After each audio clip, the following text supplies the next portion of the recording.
Student, यदि आप भी अपने स्टेट के पॉलिटेक्निक अप्लाइड मैथ्स का क्वेश्चन पेपर हमसे सॉल्व करवाना चाहते हैं तो नीचे डिस्क्रिप्शन में दी गई मेल आईडी पे आप हमें अपना क्वेश्चन पेपर भेज दीजिए और हम उसको सॉल्व करके यूट्यूब पे अपलोड कर देंगे। जिस प्रकार से कि हरियाणा के एक स्टूडेंट ने हमें रिक्वेस्ट करी कि सर प्लीज आप बहुत अच्छा पढ़ाते हैं और मेरे एग्जाम बहुत नजदीक हैं, प्लीज करके इस क्वेश्चन पेपर को सॉल्व कर दीजिए। अभी 3-4 मार्च को शायद एग्जाम है और उन्होंने रिक्वेस्ट करी। Applied math second Haryana state का ये पॉलिटेक्निक का मैथ्स का क्वेश्चन पेपर है। इसी प्रकार से हरियाणा से ही एक स्टूडेंट ने हमें अप्लाइड मैथ्स 1 का क्वेश्चन पेपर भी भेजा था, वो हमने सॉल्व करके अपलोड कर दिया और ये अब हम अप्लाइड मैथ सेकंड का क्वेश्चन पेपर कर रहे हैं। तो चलिए क्वेश्चन को सॉल्व करना शुरू करते हैं। तो स्टूडेंट, ये polytechnic applied maths question paper का पहला क्वेश्चन है। ये सेक्शन ए शुरू कर रहे हैं हम और सेक्शन ए में क्वेश्चन नंबर 1 से लेकर 10 तक है। ईच क्वेश्चन 1 मार्क्स का है और टोटल जो क्वेश्चन पेपर है ये 100 मार्क्स का है, 3 घंटे का है। ठीक है जी। तो क्वेश्चन नंबर 1 देखिए, value of limit x tends to a x की पावर n माइनस a की power n upon x minus a is, और ऑप्शन दे रखे हैं A B C D. Option A है 0, ऑप्शन बी है 1, ऑप्शन सी है n इंटू ए की पावर n माइनस 1 और ऑप्शन डी है इनफाइनाइट। अब इन 4 में से आपको एक ऑप्शन लिखना है कि कौन सा ऑप्शन सही है, तो आपके 1 मार्क्स कंफर्म हो जाएगा। अगर गलत लिख दिया तो गलत हो जाएगा। अब ये लिमिट का क्वेश्चन है स्टूडेंट।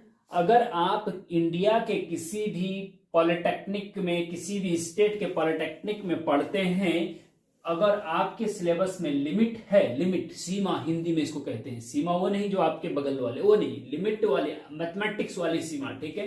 तो अगर आपके सिलेबस में लिमिट है तो ये क्वेश्चन आपके लिए है। अब देखो, ये सिंपल एक फॉर्मूला है। लिमिट के डिटेल लेक्चर आप हमारी चैनल की प्लेलिस्ट में जाएंगे और वहां पे डिफरेंशिएशन के प्लेलिस्ट ओपन करेंगे तो वहां पे लिमिट के लेक्चर आपको मिल जाएंगे, डिटेल लेक्चर। ठीक है जी। इसको कैसे करना है सब अभी हम यहाँ पे इसी पे फोकस करते हैं। देखिए, ये सीधे डायरेक्ट फॉर्मूला है भैया, ठीक है ना, ये सीधे डायरेक्ट फॉर्मूला है। इसको आप सीधे यहाँ पे भी इज इक्वल टू जो x की पावर n है ना, इसमें n आगे लेके आओ, n और x की जगह a रख दो और एक पावर कम कर दो बस। x की पावर जो है ना, या फिर ऐसा कर सकते हैं कि जो a की पावर n है ना, इसका डिफरेंशिएशन कर दो, सिंपल जैसे डिफरेंशिएशन टाइप कर दो। n आगे लेके आओ और एक पावर कम कर दो। n जो यहां पे होगा उसमें n आगे लेके और एक पावर कम कर दो। ठीक है जी। जो भी यहां पे होगा उसकी पावर को आगे लेके आएंगे और एक पावर कम कर देंगे, बस आंसर। अब देखो कौन सा आंसर है इसमें, ए बी सी, ये सी, तो सी आंसर सही हो गया, बस सिंपल सी बात है। लेकिन ये मैं थोड़ा सा और आपको समझाने की कोशिश करता हूं। लिमिट एक्स टेंड्स टू 2, अगर यहाँ पे लिमिट एक्स टेंड्स टू ए की जगह लिमिट एक्स टेंड्स टू 2 है और x की पावर 10 है माइनस 2 की पावर 10 है अपॉन x माइनस 2 है, तब इसका आंसर क्या होगा भैया? अगर ऐसा आगे तो क्या करेंगे बताइए? तो तब ऐसा करेंगे भैया कि जो 2 है ना, ये 10 आगे लेके आओ और 2 की एक पावर कम कर दो, मतलब 10 में से 9, बस आंसर हो गया। 10 इंटू हाँ इंटू है, 10 इंटू 2 की पावर 9 आंसर। लेकिन ये चीज ध्यान रखना कि a की जगह पे 2 है तो नीचे भी a की जगह पे 2 ही होना चाहिए और limit x tends to a पे x टेंड्स टू 2 ही होना चाहिए। ये तीनों एक जैसे होने चाहिए। अगर यहाँ पे a है तो यहाँ a होना चाहिए, यहाँ पे 2 है तो यहाँ 2 होना चाहिए। ठीक है जी। और x अपनी जगह फिक्स होना चाहिए, माइनस माइनस फिक्स होना चाहिए। और पावर जो है, अगर यहाँ 10 है तो यहाँ भी पावर 10 होनी चाहिए, यहाँ n है तो यहाँ भी पावर n, यहाँ पे 9 है तो यहाँ पावर 9 होनी चाहिए भैया। इस टाइप से जरा समझने की कोशिश करना। ठीक है जी। समझ गए। अगर कोई दिक्कत समझने में आ रही है तो डिफरेंशिएशन के डिटेल लेक्चर प्लेलिस्ट में जाके देख सकते हैं। कमेंट में आप क्वेश्चन भी पूछ सकते हैं, समझ में नहीं आ रहा तो कहां पे नहीं आ रहा ये हमें बताइए, हम कमेंट में ही आपका जवाब दे देंगे। चलते हैं नेक्स्ट क्वेश्चन पे। Question number 2, D upon D X U upon V is equal to dash dash dash, मतलब d अपॉन डी एक्स बाहर लगाओ, ब्रैकेट के अंदर u अपॉन v है, तो दिस इक्वल टू क्या होगा? ये होगा या ये होगा या ये होगा या ये होगा? क्या होगा?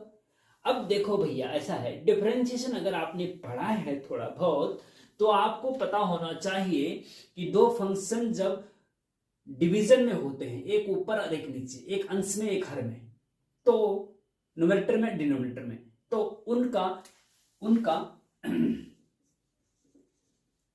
डिफरेंशिएशन कैसे करते हैं, एक न्यूमरेटर में और एक डिनोमिनेटर में, ठीक है जी, अंश और हर, ठीक है।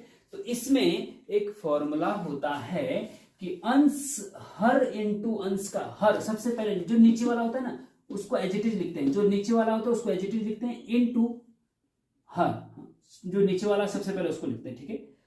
नीचे वाले को एज इट इज लिखा, हर को ऐसे, और अंश का डिफरेंशिएशन मतलब यू का differentiation with respect to X करेंगे तो D U upon D X आता है।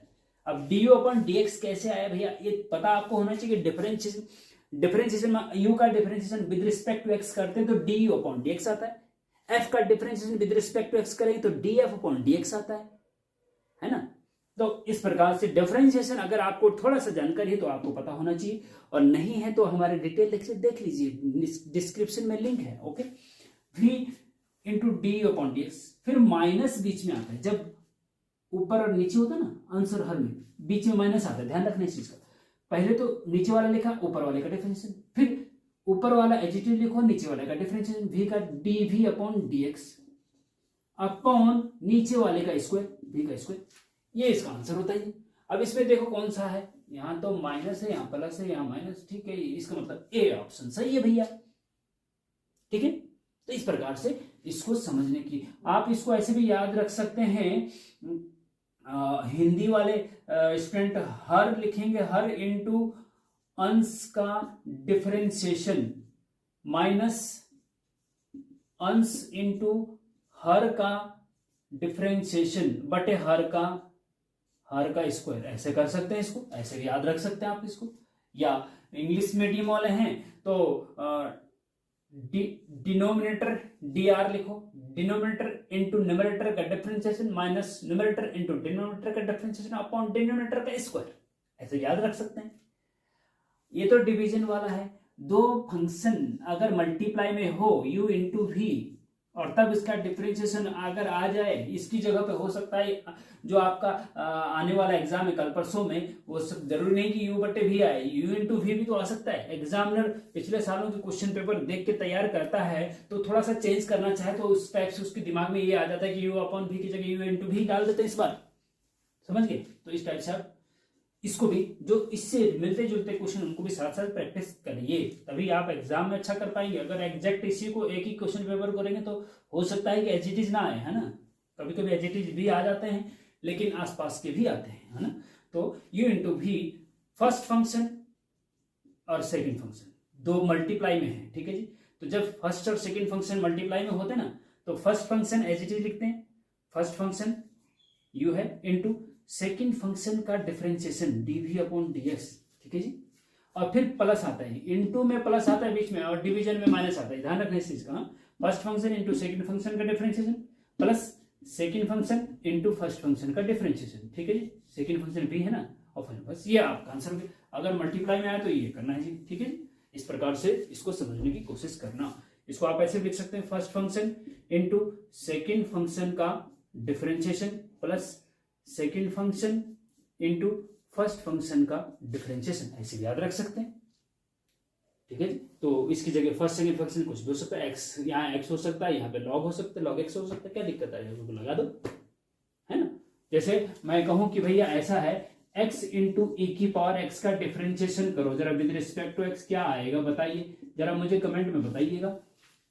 यहाँ दो फंक्शन मल्टीप्लाई में है, और अगर x अपॉन e की पावर x है तो ये डिवीजन में है, तो इसको यहाँ पे इसमें ये वाला फॉर्मूला लगेगा, इसमें ये वाला फॉर्मूला लगेगा। जरा इसको भी हमें आप डिफरेंशिएशन करके कमेंट में बताइए कि आंसर क्या आ रहा है, फिर हमें पता लगेगा कि इसका मतलब आप समझ रहे हैं, और नहीं समझ रहे हैं तो डिटेल लेक्चर जाके देखिए भैया, ओके। चलते हैं नेक्स्ट क्वेश्चन पे। Question number 3, d upon D x tan x is equal to dash test है। डी अपॉन डी एक्स, जहां पर डी अपॉन डी एक्स है मतलब डिफरेंशिएशन का क्वेश्चन है, मतलब टेन एक्स का डिफरेंशिएशन करना है विद रिस्पेक्ट टू एक्स। तो टेन एक्स का डिफरेंशिएशन क्या होता है, ये देखो ऐसा है कि टेन एक्स का डिफरेंशिएशन, देखो 6 ट्रिग्नोमेट्रिक रेशियो होते हैं, साइन कॉस, टेन, सेक, कॉसेक और कॉट। 6 ट्रिग्नोमेट्रिक रेशियो होते हैं। 6 के 6 ट्रिग्नोमेट्रिक रेशियो का डिफरेंशिएशन आपको पता होना चाहिए कि साइन एक्स का डिफरेंशिएशन क्या होता है, कॉस एक्स का क्या होता है ना। ये इसको प्रूफ भी कर सकते हैं कि साइन एक्स का डिफरेंशिएशन कॉस एक्स होता है तो क्यों होता है। अवकलन के प्रथम सिद्धांत से, फर्स्ट प्रिंसिपल ऑफ डिफरेंशिएशन से प्रूफ भी किया जा सकता है कि इसका डिफरेंशिएशन कॉस एक्स होता है। लेकिन प्रूफ कर कैसे करना है, डिटेल लेक्चर हमारा डिफरेंशिएशन का आप देख लीजिए। यहाँ पे टेन एक्स का डिफरेंशिएशन क्या होता है, सीधे सीधे याद रखना पड़ेगा भैया। टेन एक्स का जो डिफरेंशिएशन होता है वो होता है सेक स्क्वायर एक्स। तो आप देखो कौन सा ऑप्शन सही है, तो डी ऑप्शन सही है, बस 1 नंबर हो गया पक्का आपका। क्या दिक्कत आ रही है ना। तो कहने का मतलब मेरा ये है कि हो सकता है इस बार टेन एक्स है, अगले बार साइन आ जाए। तो 6 के 6 ट्रिग्नोमेट्रिक रेशियो कम से कम इतना, इनका डिफरेंशिएशन तो पता होना चाहिए। साइन एक्स का डिफरेंशिएशन होता है भैया कॉस एक्स, ठीक है जी। और कॉस एक्स का डिफरेंशिएशन होता है भैया, बताइए जरा क्या होता है, माइनस साइन एक्स। ध्यान रखना, माइनस साइन एक्स, ठीक है जी। और इंटीग्रेशन भी होता है, कॉस एक्स का इंटीग्रेशन क्या होता है, साइन एक्स, और साइन एक्स का इंटीग्रेशन माइनस कॉस एक्स, ठीक है जी। उल्टा होता है, इंटीग्रेशन डिफरेंशिएशन का उल्टा होता है। ये भी हम आगे बताएंगे, अभी आगे क्वेश्चन, हाँ इंटीग्रेशन का क्वेश्चन भी आगे तो बताएंगे उसमें, ठीक है जी। अच्छा, साइन एक्स का डिफरेंस क्या होता है, कॉस एक्स होता है। कॉस एक्स का क्या होता है, माइनस साइन एक्स होता है। याद रखने आपको, ठीक है ना। और टेन एक्स का तो आपको पता ही चल गया भैया, हाँ 10 एक्स का तो आपको पता ही चल गया भैया। 10 एक्स का होता है सेक स्क्वायर एक्स, ठीक है जी, डी अपॉन डी एक्स, ठीक है जी। हाँ, डी अपॉन डी एक्स। अब कॉट एक्स का क्या होगा जी, कॉट एक्स का होता है minus cosec square x, cosec COSC, हाँ साइन का उल्टा जो होता है cosec square x, cot x का माइनस कॉसेक स्क्वायर। याद रखना है इसको, बहुत इंपॉर्टेंट है। D upon D x. अब 4 ट्रिग्नोमेट्रिक रेशियो हो गए, 2 और बचे, एक बचा सेक एक्स। सेक एक्स का डिफरेंशिएशन क्या होता है, सेक एक्स का डिफरेंशिएशन होता है सेक एक्स इंटू 10x। ध्यान रखना, याद रखना, सेक एक्स का difference sec x into 10x। और अगर मैं बोलूं कि भैया ये बताइए 10x सेक एक्स इंटू 10x का डिफरेंशिएशन क्या होता है, तो सेक एक्स होता है। सेक एक्स का डिफरेंशिएशन अगर सेक एक्स 10x है तो सेक एक्स 10x का इंटीग्रेशन सेक एक्स होता है, उसका उल्टा होता है, ठीक है। याद रखेंगे, आगे क्वेश्चन इस टाइप का आ रहा है इसलिए मैंने बताया ना। D upon D x. अब क्या बचा, कॉसेक, हाँ कॉसेक एक्स बचा जी। कॉसेक एक्स का डिफरेंशिएशन क्या होता है, minus cosec x into cot x. याद रखेंगे, बहुत इंपॉर्टेंट है। 6 के 6 याद रखेंगे। हो सकता है 10x की जगह सेक एक्स आ जाए या कॉसेक एक्स आ जाए, कोई से जा सकता है, इसलिए सारे याद रखो, क्या दिक्कत आ रही है ना। चलो नेक्स्ट क्वेश्चन पे चलते हैं। कोई भी दिक्कत हो रही है आपको समझने में तो कमेंट में पूछिए, हम तुरंत जवाब दे देंगे, जितना हो सकता हम देंगे, ठीक है। लेकिन आप क्वेश्चन पूछिए। अब देखो जी question number 4, integration 1 upon X plus 1 dx is equal to dash dash dash. मतलब 1 अपॉन एक्स प्लस 1 एक फंक्शन है, इसका इंटीग्रेशन बताना है, क्या होगा। ऑप्शन दे रखा है ए बी सी। ऑप्शन ए है e की power X plus 1 plus C, e की power X minus 1 plus minus C, log X plus 1 plus C, 2 log X plus C. कौन सा ऑप्शन सही है। अब भैया ऐसा है कि इंटीग्रेशन आपको आना चाहिए ना। ऑप्शन चाहे तुम्हारे 4 की जगह 2 ही क्यों ना दे रखे हो, गलत तब भी हो सकता है अगर आपको इंटीग्रेशन पता ही नहीं। तो इंटीग्रेशन को समझना बहुत जरूरी है भैया, बेसिक एक एक चीज को समझना जरूरी है। अगर ये नहीं समझे अभी तक तो हमारे डिटेल लेक्चर डिस्क्रिप्शन में है, दे रखे पूरी प्लेलिस्ट इंटीग्रेशन की बना रखी हमने, बहुत गजब की बना रखी, बहुत मेहनत से बना रखी है। उसके एक एक लेक्चर अगर आप देखेंगे तो बहुत मजा आएगा, बहुत मजा आएगा। इंटीग्रेशन का कोई भी क्वेश्चन आपसे छूट नहीं पाएगा अगर उसके सारे लेक्चर आपने देखे। चलो बात करते हैं इसकी। अब देखो ऐसा है कि जब भी नीचे x वाला पद हो, सिंगल x हो या x के साथ 1 2 3 प्लस 1 प्लस 2 प्लस 3 कुछ हो, तो उसका जो इंटीग्रेशन होता है वो होता है लॉग दिस, लॉग जो नीचे होता है ना उसको लॉग एक्स। मॉड भी लगा दिया जाता है, वैसे कायदे से मॉड लगाना चाहिए, लेकिन सिंपल लॉग एक्स भी पढ़ देते हैं। 1/x का इंटीग्रेशन होता है log x प्लस c जो होता है ये आर्बिट्री, c आर्बिट्री कांस्टेंट होता है, ये इनडेफिनिट इंटीग्रेशन में लगता है। डेफिनेट इंटीग्रेशन जो जब लिमिट होती है ना a to b, integration a to b, उसको डेफिनेट इंटीग्रेशन कहते हैं, उसमें c नहीं लगता है। क्यों नहीं लगता है और यहां क्यों लगता है, ये डिटेल में बताने की बात है, ये हमने डिटेल में बता रखा है, आप डिटेल लेक्चर देख लीजिए, उसमें पता चल जाएगा। ठीक है, तो 1/x जब x जो होता है ना लीनियर होता है, जब x की पावर 1 होती है ना, 1/x, x की पावर 1 है ना, तो इसका इंटीग्रेशन log x होता है, प्लस c तो सब में लगता है। लेकिन अगर 1/x² है, x की पावर 1 से ज्यादा है, तब उसका इंटीग्रेशन log x² नहीं होगा, इस चीज का ध्यान रखना। तब क्या करते हैं, x² को ऊपर ले जाते हैं तो x की पावर -2 हो जाती है, ऊपर ले जाने पर -2 हो जाएगी, चिन्ह बदल जाता है पावर का। अब इसका इंटीग्रेशन जब करते हैं तो x पावर -2 में 1 जोड़ दो, पावर में 1 जोड़ दो, और उसी जो पावर है वो इसी को नीचे -2 + 1 नीचे कर दो, तो x की power -1/-1 is equal to -1/x। तब ऐसा आएगा भैया, जब x की पावर 1 हो, मतलब लीनियर हो, x वाला पद जो है लीनियर हो, तब log आता है भैया, है ना, इस चीज का ध्यान रखेंगे। तो यहाँ पे भी क्या है, यहाँ पे x + 1 है, तो x + 1 लीनियर फंक्शन है कि नहीं, लीनियर है ना, लीनियर मतलब x की पावर 1 है, तो सिंपल सी बात है कि तब log x ही आएगा, log x नहीं बल्कि जो नीचे होता है वो पूरा आता है, log x + 1, और यहाँ मॉड लगा दीजिए, प्लस c तो सब जगह लगता है आंसर। अब देखो कौन सा ऑप्शन सही है, ऑप्शन सी सही है आपका। ठीक है जी, तो इस प्रकार से इसको समझिए, इस प्रकार से कई इंटीग्रेशन है जो बहुत इंपॉर्टेंट है। अब यहाँ पे इतने बताना संभव नहीं, अभी हम क्वेश्चन पेपर ही सॉल्व कर रहे हैं। अगर आप इंटरेस्टेड हैं डिटेल स्टडी के लिए तो डिस्क्रिप्शन में जो लिंक दे रखा है मैंने इंटीग्रेशन की प्लेलिस्ट का, उसके एक एक लेक्चर क्रम से देखिए, बहुत मजा आएगा, सब कुछ समझ में आ जाएगा। ठीक है जी, तो चलते हैं नेक्स्ट क्वेश्चन पे। अब देखो ये question number 5, integration a to b। देखो जब इंटीग्रेशन a to b ऐसा होता है ना, एक नंबर नीचे एक ऊपर, तो इसको डेफिनेट इंटीग्रेशन कहते हैं। क्या कहते हैं, डेफिनेट इंटीग्रेशन। और 3dx, 3 का इंटीग्रेशन करना है, कुल मिला के फंक्शन क्या है 3 है, इसका इंटीग्रेशन करना है विद रिस्पेक्ट टू x, और लिमिट लगी है a से b तक। डेफिनेट इंटीग्रेशन को कैसे सॉल्व करते हैं, सिंपल जैसे इनडेफिनिट इंटीग्रेशन को सॉल्व करते हैं ऐसे ही करते हैं, लेकिन केवल लिमिट a to b लग जाती है बस। अब देखो मान लीजिए आपके पास x है और इसका इंटीग्रेशन करना है, तो x का इंटीग्रेशन क्या होता है पता होना चाहिए आपको। सिंपल है, जो भी x होता है इसकी जो पावर है उसको 1 बढ़ा दीजिए। अलजेब्रिक फंक्शन में क्या होता है ना, एक पावर बढ़ा दी जाएगी। अभी पावर क्या है, कुछ नहीं मतलब 1 है, तो एक पावर बढ़ा दो, 1 + 1 मतलब 2 हो जाएगी पावर, और जो पावर में रखते हैं वही अपॉन में भी रखते हैं प्लस c। तो x का इंटीग्रेशन होता है x²/2 प्लस c, तो सब में लगता ही है ना। लेकिन अगर x का इंटीग्रेशन करना है और लिमिट लगी है आपकी 1 से लेकर 2 तक, तब क्या होगा जी इसका इंटीग्रेशन।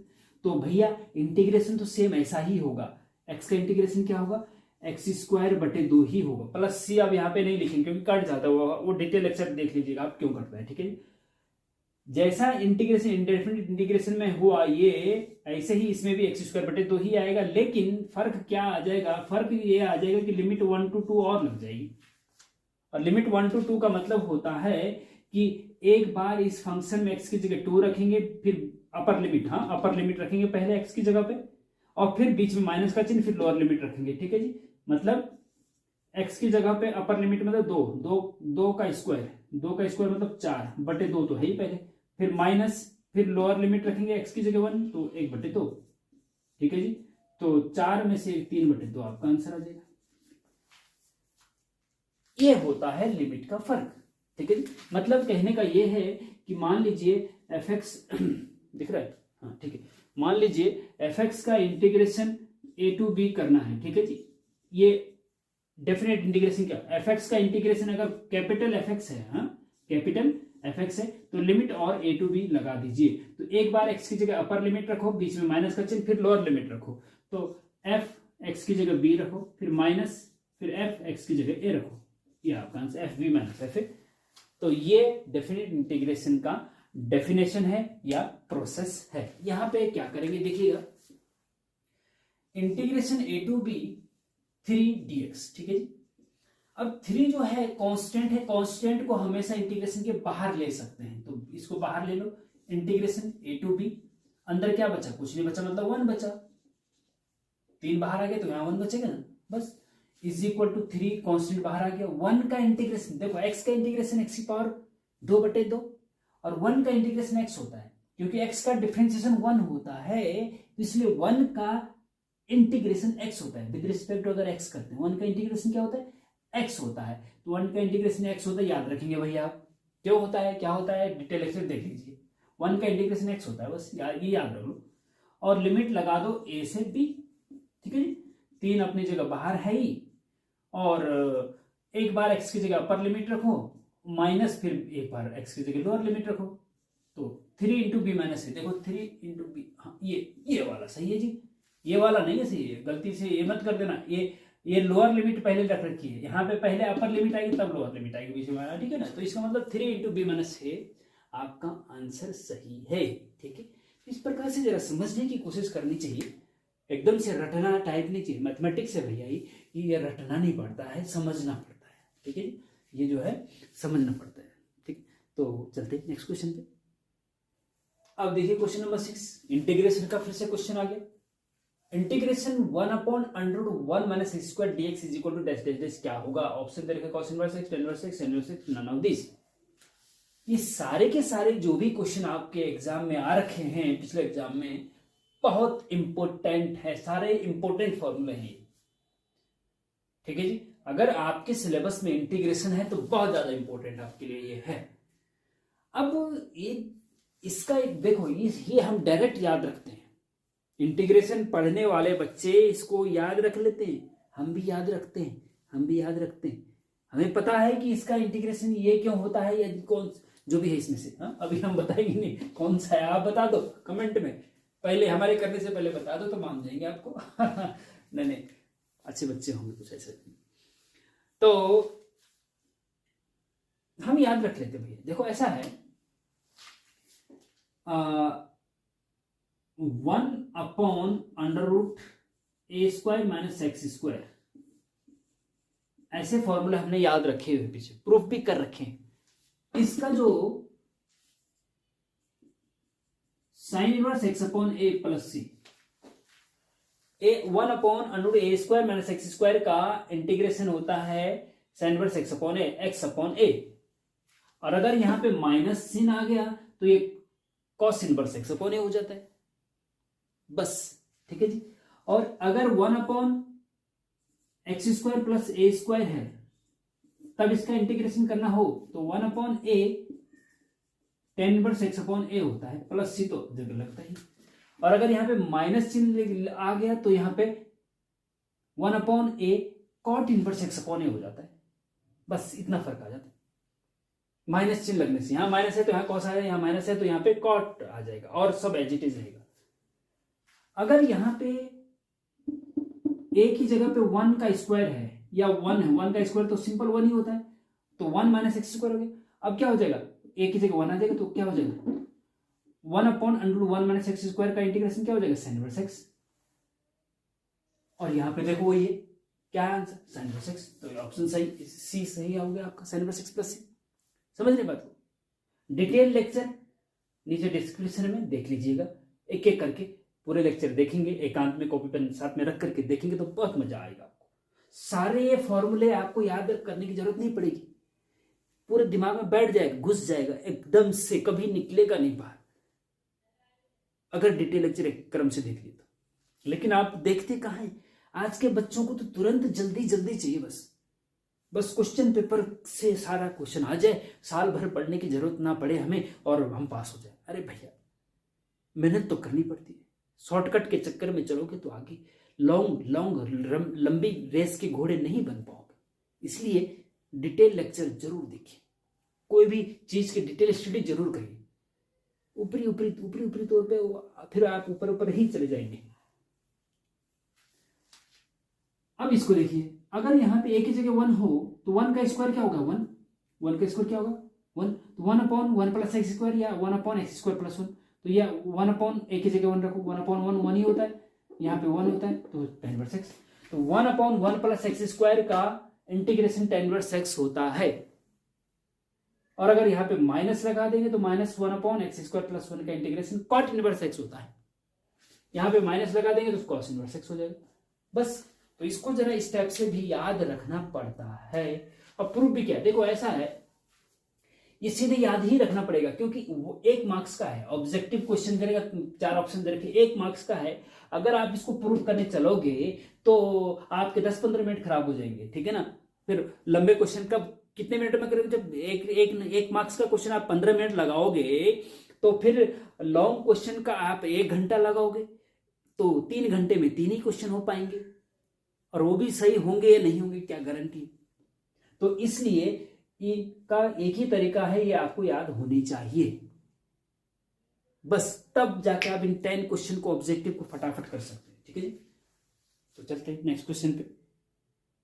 नेक्स्ट क्वेश्चन देखिए, integration sec x into tan x dx is equal to क्या होगा। ऑप्शन दे रखे, मैंने यहाँ पे ऑप्शन नहीं लिखे हैं, हम सीधा आपको आंसर इसका बताते हैं कि क्या होगा। देखो sec x into tan x का इंटीग्रेशन क्या होगा। अभी जस्ट पिछले 1-2 क्वेश्चन पहले हमने बताया था कि sec x का डिफरेंशिएशन क्या होता है, कुछ याद है। पीछे टक टक करके 10 सेकंड 20 सेकंड पीछे जाओ, जहां पे हमने ये क्वेश्चन बताया था कि sec x का डिफरेंशिएशन होता है sec x into tan x.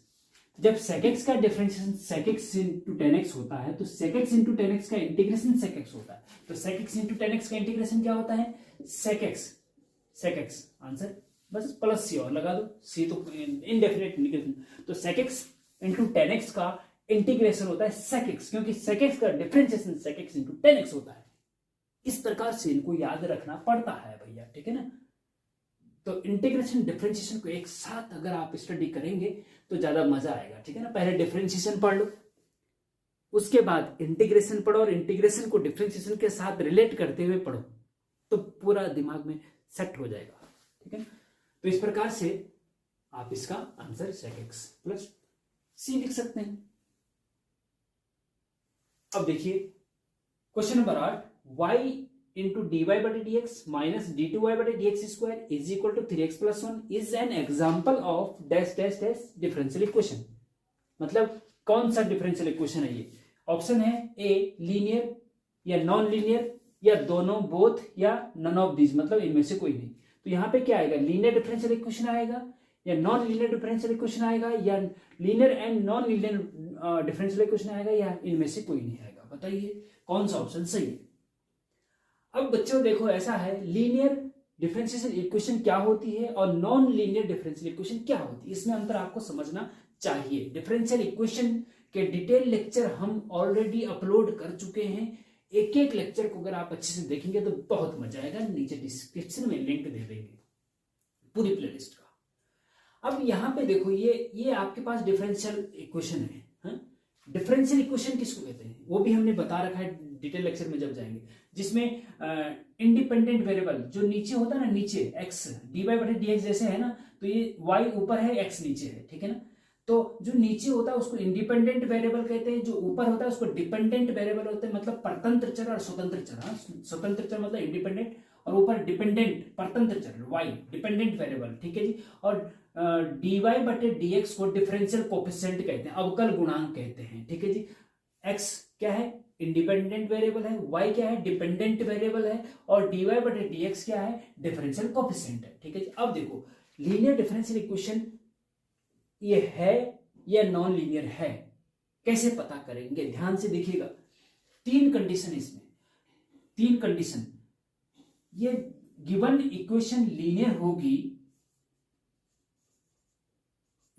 होगी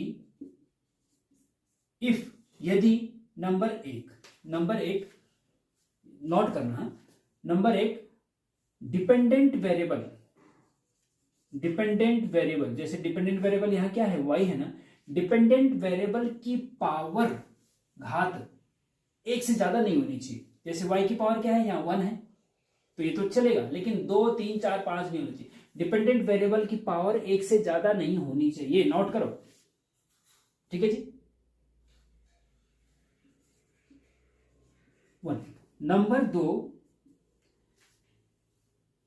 डिफरेंशियल कोफिशिएंट की घात मतलब डिग्री भी 1 से ज्यादा नहीं होनी चाहिए। डिफरेंशियल कोफिशिएंट ये है dy by D x, D two by D X square भी डिफरेंशियल कोफिशिएंट है। तो dy बाई डी एक्स की होल पावर क्या है, कुछ नहीं मतलब 1 है। इसकी होल पावर क्या है, कुछ नहीं मतलब 1 है। ये जो 2 है ना डी टू, ये ऑर्डर, इसको ऑर्डर कहते हैं। डिटेल लेक्चर में जाएंगे तो वहां पता चल जाएगा। इसकी होल पावर कुछ नहीं मतलब इसकी पावर भी, घात भी 1 है, डिग्री भी 1 है, इसकी डिग्री 1 है, दोनों डिफरेंशियल कोफिशिएंट की डिग्री 1 है। तो इसका मतलब ये लीनियर की तरफ बढ़ रहा है अभी, ठीक है जी। तीसरा क्या है कि dependent variable and differential coefficient multiply में नहीं होने चाहिए। डिपेंडेंट वेरिएबल y है और differential coefficient dy by D x दोनों क्या है, मल्टीप्लाई में है। तो ये मल्टीप्लाई में नहीं होने चाहिए, तभी लीनियर होगी। है? तो 2 कंडीशन तो ठीक कर रहा है कि डिपेंडेंट वेरिएबल की पावर 1 है, ये ठीक है, ये लीनियर का सिग्नल है। और डिफरेंशियल कोफिशिएंट की घात 1 होनी चाहिए, वो भी ठीक था। लेकिन तीसरी कंडीशन को फुलफिल नहीं कर रहा है ये। अगर एक भी कंडीशन को फुलफिल नहीं करेगा तो हम सीधे नॉन लगा देंगे, नॉन लीनियर है, ठीक है।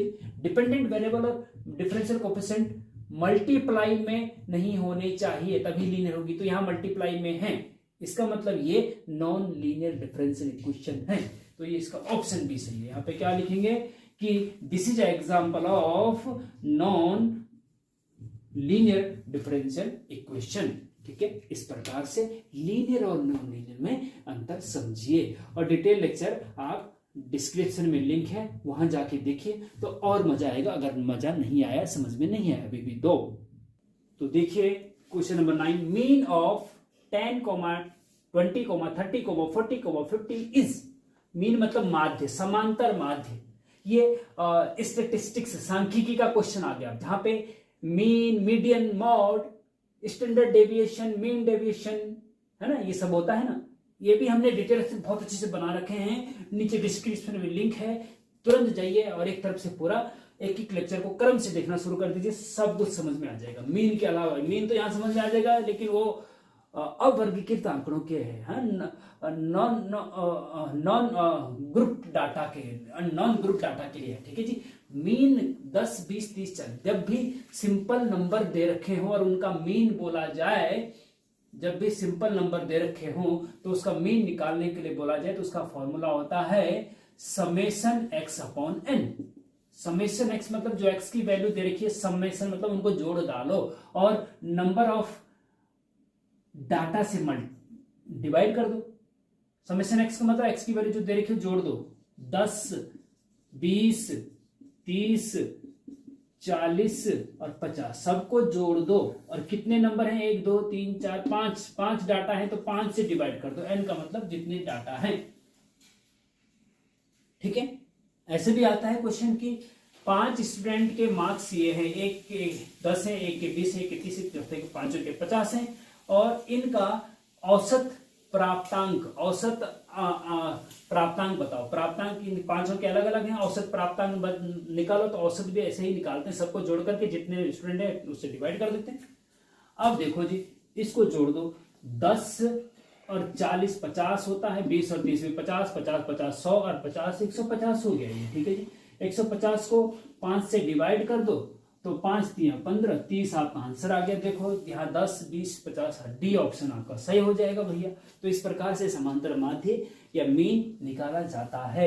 और मीडियन कैसे निकालते हैं, मॉड कैसे निकालते हैं, स्टैंडर्ड डिविएशन मानक विचलन, माध्य विचलन कैसे निकालते हैं, अगर वो जानना है तो डिस्क्रिप्शन में लिंक है, स्टैटिस्टिक्स के डिटेल लेक्चर देख लीजिए, ठीक है जी।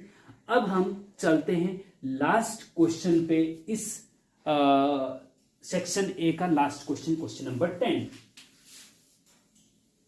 तो इस सेक्शन का लास्ट क्वेश्चन है question number 10, formula of mean is. जैसे कि पिछला मीन का फॉर्मूला पहले भी हमने बताया, लेकिन वो अवर्गीकृत आंकड़ों के लिए था जिसमें एफ नहीं होता है। एक्स और एफ अगर दे रखे हो तब फॉर्मूला इस टाइप से कुछ बनता है, मीन बराबर दिस या मीन बराबर दिस या मीन बराबर दिस या नन ऑफ दिस।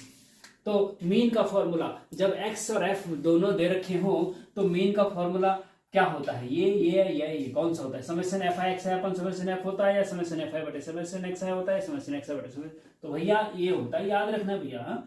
मीन का जो फॉर्मूला होता है ना, इसको हम सीधे एम भी पढ़ते हैं। इसमें एम बराबर summation F I x I upon summation F I. F होते ही फ्रीक्वेंसी और एक्स होता है जो प्राप्तांक या जो भी डाटा दे रखे होते हैं, उसमें हम एफ और एक्स का मल्टीप्लाई करते हैं, फिर दोनों उनको सम कर देते हैं और सम एफ के भी सम करते हैं, उसे डिवाइड कर देते हैं, मीन निकल जाता है।